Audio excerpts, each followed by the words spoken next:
Hey there, my name's Nick Caddaye. Welcome to the show. This week we're going to be talking about comic books, specifically Brian K. Vaughan's Saga, and then we're going to talk about whether or not long-form storytelling is better than short-form storytelling as far as comics are concerned. This is Empire Enthusiasts. Stick around.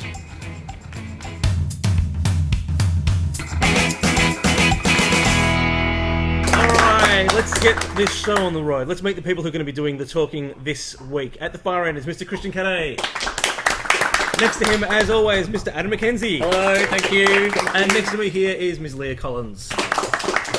Alright, today we're going to be talking about comic books. Now, the biggest question I really want to ask is the difference between a comic book series that has a defined ending versus a comic book series that just carry on for, well, Superman 75 this year, you know, for example. Leah, I know you've been reading Brian K. Vaughan's Saga. Yes. And that is, Brian K. Vaughan, of course, is famous for having stories that have defined endings. That's right. His work on Why the Last Man, for example, and Ex Machina, the most recent series that he wrapped up. So tell us a bit about Saga. Yeah, it's a beautiful story. It's a bit more science fiction. Well, no, that's not true. Why the Last Man was very science fiction. Well, so was Ex Machina. I mean, it was all about parallel universes and whatnot. Yeah, but obviously it was based on, well, Why the Last Man was based on Earth. This is a completely created universe. There's all sorts of creatures on it, and it's about a war between Landfall and the Reef. I've read the first 12 issues. Is it about a war? Because I thought it was about lesbian sex. Because that's the only part they go to this thing called the sextillion, and there's just this splash page of angel women going down on each other. And for all the 12 issues I read, that's all I remember. That's all I remember. I'm Adam, sorry. what is with you and lesbian sex? We're on the episode internet. You bring up lesbian sex. We're on the internet. But that's interesting. How did you read those first 12 issues? I mean, you got a collected edition and read it like that? No, I got them on my iPad. Oh, very good. Yes, You I read did. it like that. I read them on my iPad, and I like reading comics on my iPad. Yeah. It's really great. It's not a real comic. You've got to feel it. You've got to have it on your shelf. No, but yes, I understand having the book is really good, but also I can have 1,000 comics on my iPad. Like, Yeah. I've got 1,000 comics. Yeah. But You've been reading it in... Yeah, I read the collected collected editions. I read the first two, so I'm probably about 4 issues behind You're a little way what's behind, current. But yeah, like you said, it's not actually about a war or lesbian sex. It's, The war is the outline, the frame for what is a beautiful love story, and it's the whole book is narrated by the child of this couple, and it's I actually think that's really beautiful as well. The way it's narrated. And there's flashbacks, flash forwards, and so it's a Romeo and Juliet story. I think one of the things, and this is related to what we're talking about today, is that reading it, you know that it's going to end. You know, I think that gives a story added weight, knowing that this is a story that doesn't have like an infinite number of. You're telling me that they're going to get to issue 50 and they're just going to stop? They're not going to go, hey, let's tell that same story again. No, Yeah, exactly. I mean, all of Brian K. Vaughan's Vaughan's work to this point has had a distinct ending. Yeah, you know, and and it's story clearly arc, been worked out from the start. And I think, you know, that makes a big difference to comic books, because the comic books we grew up reading, they do not have that. I don't know where to begin with like superhero characters. I don't know where they're at. Yeah, I don't know. Is Professor X alive, walking? Exactly. No, on either of those. Yeah, But in a couple of years, both. Yeah. It'll be both. That's true. But that being said, actually, with this question, I would have argued far more on the side of ongoing stories being as good as a confined story. Stories with a defined ending. Yeah, but lately, my best argument for that, which is Green Lantern, has sort of fallen over a bit. Right. And the fact that... Because they're now up to the New 52, essentially. Now, of course, I assume the people who are watching the show know a bit about comic books. If you don't, last year DC Comics relaunched all their titles and they rebooted their entire universe, something called the New 52, which included 52 new titles with new creative teams and a new storyline direction for all of their characters.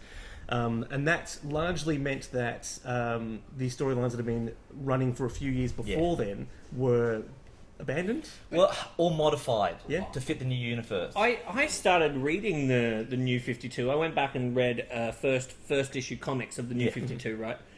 And I thought it was a reboot, but it's not quite a reboot. It's sort of a reboot. They're dropping a lot of continuity, a lot of the old stuff there. Like Superman, they've scaled back. He's younger. He's depowered. Is because in superhero comics especially, there is a requirement almost that every 10 to 12 years you have to stop and reboot. Partly like a broken computer. A little bit, yeah. DC are particularly. So you're telling me that DC called some support in India and said, "Our universe isn't working," and they were, "Have you tried turning it on and off, sir?" That's essentially what they did. Great, it's working now. But it was working. DC was better than it had been in a very long time. And now, hang on. Look, I've read Green Lantern since what, 94, so like 19 years. They've wiped out whole bunches of characters. It's like they're trying really hard to erase everything that they've built, and that was really good. So for the first time in like 20 years, I'm thinking of not reading Green Lantern, and I'm not very happy with them at all. You hear that? Yeah. Look at what you've done. Yeah. You've lost yourself a customer. I bought along two of the new... the new 52 this month is actually Villains Month. So what they've done is they've released these special edition ones where they've got like super 3D, almost 4D, it's almost time. It's got a fancy cover. What about the inside? This is one of the worst things I've ever read. they've rebooted Darkseid, who is I'm a Villains fan, so I've got a lot of the Villain stuff pre-ordered. Yeah. You know, can I suggest my suggestion for how they should have rebooted Darkseid? Because he's a great villain. Yes, he is. But have we seen him at high school? Darkseid's Creek, where, you know... Apocalypse High. Apocalypse High. That would be great, where it's like, why won't Joey love me? I'm gonna kill her. Oh, I'd read it too, that's a sad thing. Can I chime in with what Marvel's been doing? Because they have done a reboot, or a sort of reboot, with the all-new X-Men. Yeah. And it's excellent. Yeah, it is. Where they've X-Men's got fantastic. the old X-Men, the original From X-Men. the 60s, yeah. From the 60s, and Hank McCoy, a.k.a. Beast, goes back in time, gets them, and brings them back to our time. Present. To the present, thank you. What do you call our time? Present. Basically, to call out present-day Cyclops a dick. Yep. It's just like, I've gone back in time. This is what you used to be, this is what you've become. Yeah. You both hate each other, you're Yeah. sick of yourself. Yeah, I don't want to pick up the phone and call you a dick. I've gone back in time. You are going to call yourself a dick. It's great. It's some of the best stuff I've read of X-Men in forever. Yeah. Both of the publishers published too many comic books. You know, there's no need for 52 comic books from the DC universe. Yeah. You know, Isn't there aren't enough Yeah. stories, there aren't enough characters that are worth having their own comic book, their own storyline. Isn't there an East Coast Justice League or something? Isn't there? There's It's like three current Justice League. The Justice League Dark, Justice League, which was all the and magic Justice guys. League Geelong. Yeah. I'd read Justice League I Geelong. would read Justice League What's happening Geelong. in Sleepy Hollow? Nobody knows! Mystery at Cardinia Park! Cryo Man versus Batman. Cryo Man versus Batman. Yeah. What would Cryo Man's powers be? Smoking cigarettes. Smoking cigarettes and going to the shops. That's what he does. Yeah. Oh, fucking hell, Batman. We just lost a lot of audience in We apologise to the great everyone people of Geelong, I in apologise. Geelong, yeah. You know, it's about time that... Someone calls them out on it. Alright, well, I think we're going to leave it there. There's a lot more to talk about, and we're going to talk more about comic books in a couple of weeks. We're interested to hear what you think about the new 52 and whether you enjoyed reading comic books in big chunks or month to month, and which titles you enjoy and which ones we didn't talk about. We only really talked about Marvel and DC today. But there's a whole world of comic books that we didn't really get into. Well, you know, Saga I would definitely recommend. Yes. If you get your hands on I would Saga, too. it's a great story. Yeah, and also, I mean, I would unreservedly recommend reading all of Ex Machina and Why the Last Man, which are completely available to you now. You can go and get the whole lot. And Brian Cable now owes us money, I think. Because that was quite And the if plug. you're lucky enough to get issue number 1 of Cryo Man, Yeah. then you're a lucky You person. can actually use it to roll it up into like a spliff. It's made entirely of rollies. Yeah, and the spine is filters. Yeah, well, you know, he's a forward thinker. Yeah, Right, exactly. man. Yeah. Yeah, is he like Batman? And that if he's in a fight, you give him 5 minutes to prepare. Yeah. If he's fine. He's fine. Yeah. DC is actually employing him soon, so... Yeah, good. Yeah. Actually, we will have a competition on our website. The best draw it? Cryo Man drawing. If you can be bothered, yeah. Yeah, will win the right to do more drawings for us. Alrighty, we're going to leave it there just for a second, and we'll be right back after this.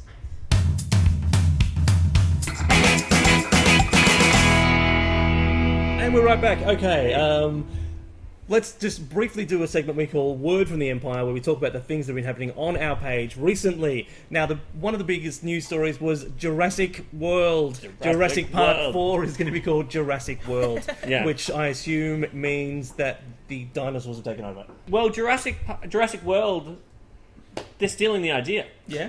Yeah, it was done. It was done back in the 80s. Tell me more. The internet, it's a suppository of knowledge, as our Prime Minister would call it. And on YouTube, I found this little gem. I own an island off the coast of Springvale Road, Nunawading. I've spent the last 5 years setting up a kind of biological preserve.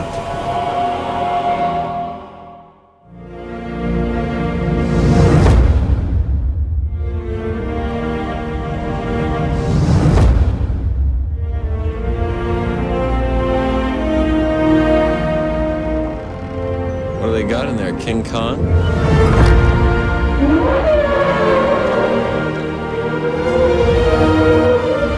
Welcome to Jurassic Wobby's World, the great international-style play park with unique attractions.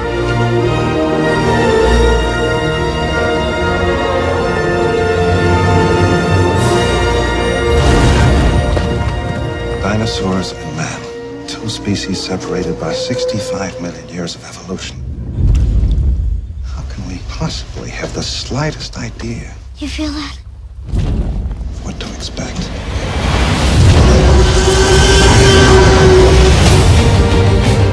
Hold on to your butts. All major theme parks have problems. But John, if the Pirates of the Caribbean breaks down, the pirates don't eat the tourists.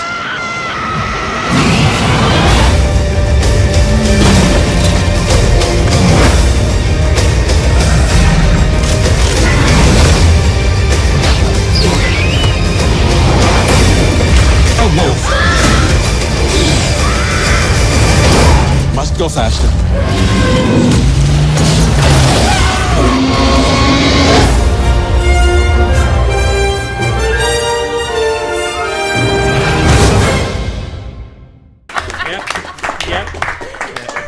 And that's how I spent my morning. That is going to be so confusing for any international viewers. Not just international viewers. Anyone out of the greater Melbourne area is not going to understand what the fuck that was. And if we have any viewers who are under the age of about 18, because that place has been closed for 20 years. That's right. I am hoping for 56 hits on the internet because that's how many people will understand the references in that.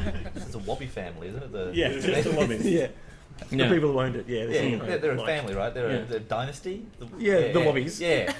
They like to be called Dinosaurs. Thank you very much. All right, I did that. Come on. All the goodwill you came up with. I know. All right, I think we're going to leave it there. Thanks very much to our panel: Christian Caddaye, Adam McKenzie, Leah Collins. Stick around.